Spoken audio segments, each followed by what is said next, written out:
Hi mga bes! Kain po tayo! Ginataang tuna na isda po ang ulam natin ngayon for today's video. Tara samahan niyo akong kumain.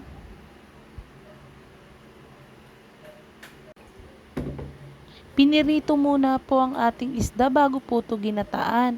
Kayo mga bes, anong hapunan nyo?